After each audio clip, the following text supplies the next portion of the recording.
What did Bobby play with white to move? In the following example from the Porto Rush Zonal Tournament 1958 against James Sherwin.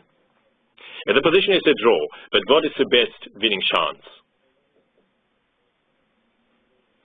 Of course, rook f5 with the cut off. Now black must defend extremely precisely to hold the draw, but it is still possible. Sherwin prepares to activate his rook. And then what did Bobby play now? It is also a good practical try, I think. King h4 doesn't achieve much. Black's rook now has enough checking distance, and the position remains a draw. So Bobby's rook f8 anticipates this and takes away the 8th rank from Black's defending rook. This is always a good technique for the attacker, so the only move is king e7 to force the rook away from f8. Just waiting is insufficient. After rook b4, white wins. And there's one important moment which arises now. How to continue here? It's a very important move. Rook f4. Now the rook has 2 roles. It does the cutoff and it protects the pawn. And now black is lost as the pawn ending after rook f8 is winning, and otherwise white king can come closer to shorten the checking distance. And now, black's rook does not have enough space for the checks, and the king also cannot achieve much, and white win.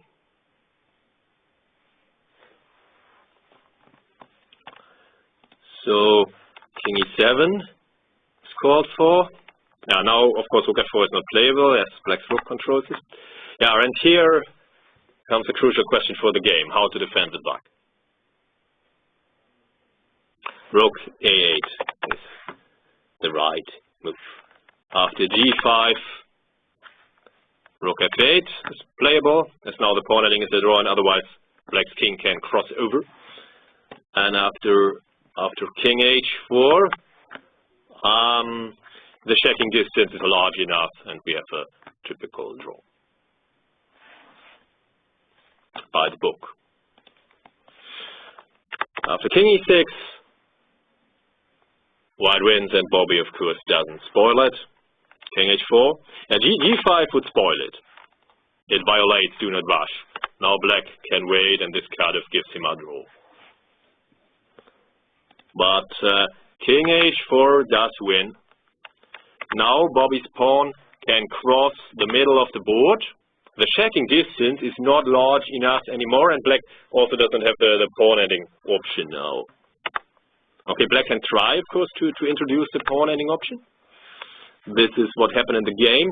After rook g8, the checking distance is not large enough, and white wins easily. So Sherwin tries the pawn ending option, but white wins with g6 to meet rook f8 with rook f5. And now, if black takes, the pawn ending is winning for white.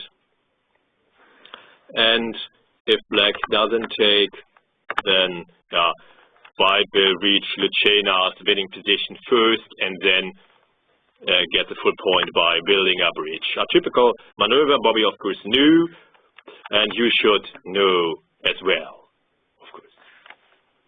This is one of the theoretical endgame positions which you should know by heart. And so Sherwin resigned, as now Bobby has reached Lucena's winning position, and would then convert by building a bridge with his rook, bringing his rook closer to shelter the king.